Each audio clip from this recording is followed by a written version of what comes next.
kitchen. I'm Christina. If you're returning to my kitchen, welcome back. If you're here for the first time, a big welcome. And please make sure to subscribe for regular videos on recipe ideas for any day of the week.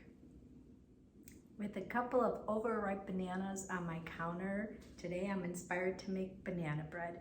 It's so easy to make and I love to have it on hand. I store it in Ziploc bags, sliced after it has cooled completely for a quick breakfast or on-the-go snack. I'll get started next and show you how to make it. Let's get baking.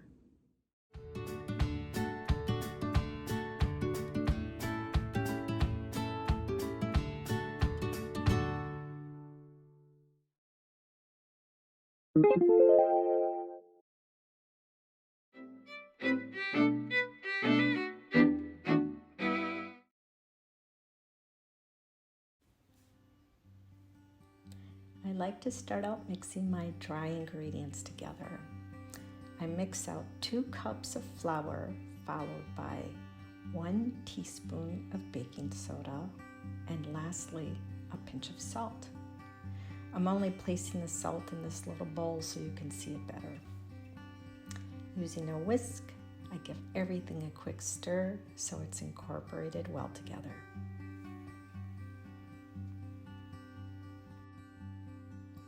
Moving on, I have 1 cup of sugar measured out and I'll put it aside.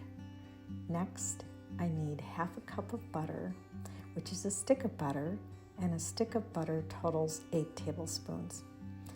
In order to help the mixer cream the butter and the sugar quicker, I like to cut the butter with a knife into smaller pieces.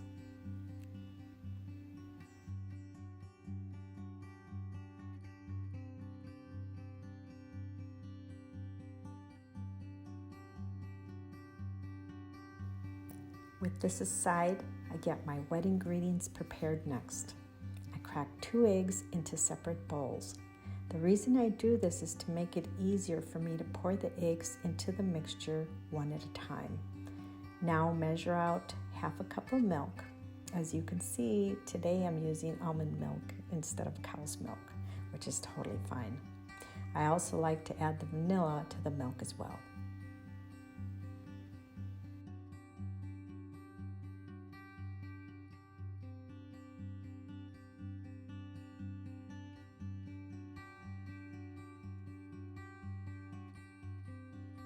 Time to mash 2 overripe bananas. Why do they need to be overripe? They're sweeter because in the ripening process, the starches in the banana are converted to sugar. You can even use super soft blackened bananas. As long as they're not moldy, they're safe to use in your recipe. Mashing 2 overripe bananas is quite easy to achieve when using a pastry cutter or dough blender. If you don't have one and need to order one for your kitchen, I'll leave a link in the description box below. This is one of my favorite must-have kitchen tools. I also like to prepare my loaf pan and have it ready before I start mixing everything. I like to use parchment paper, but since this paper is large, I fold it in half and cut it with my kitchen knife. Using Pam cooking spray, I coat the entire pan and then place the parchment paper on the bottom of the pan. After the bread is baked, this makes removing the loaf from the pan super easy. I start by creaming the butter and sugar. With my mixer on low, I let them blend well together for a couple of minutes and then turn the mixer to a higher level.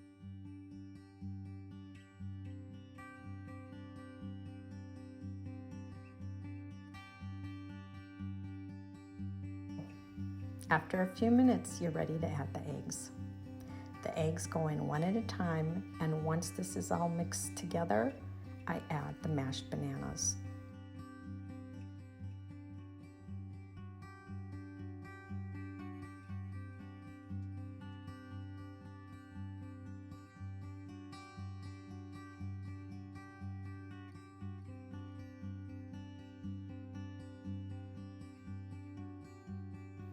Next, the milk and the vanilla, and first I stir it before I pour it in the mixture.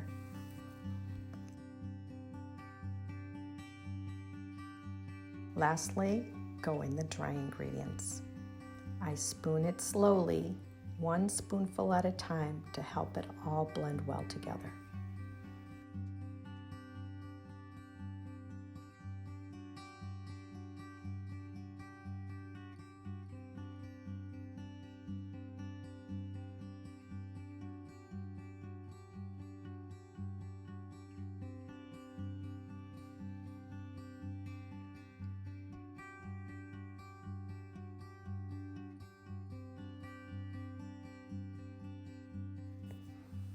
Here I am with the close-up. This is the texture you want.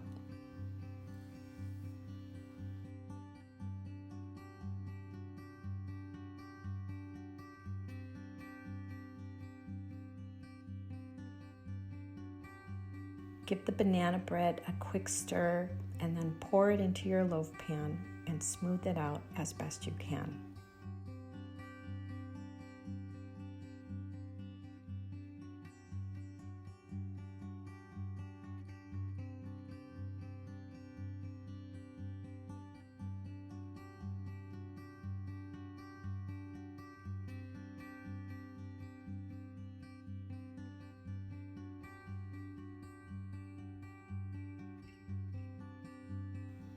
I like to top it with chopped walnuts as to enjoy a hint of walnut flavor and not overwhelm the bread with nuts.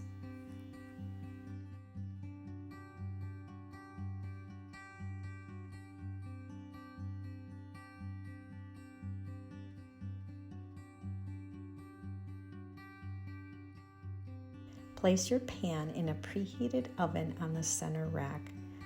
This bread takes about 1 hour to bake thoroughly.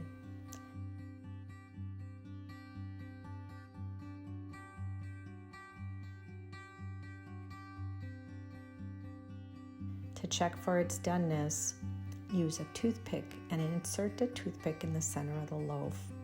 And if it comes out clean, it's done. As you can see here, the toothpick has wet dough on it. So I'll return it to the oven for an additional 5 minutes. However, I'm going to cover it with foil first to keep it from browning any further.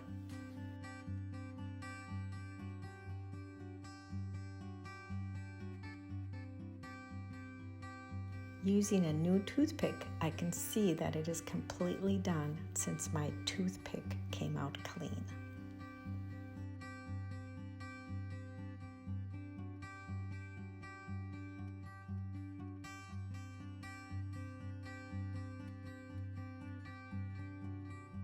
How nice is this parchment paper trick?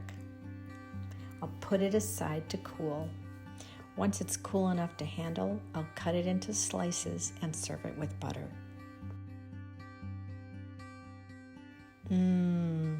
So good. You must make this recipe soon.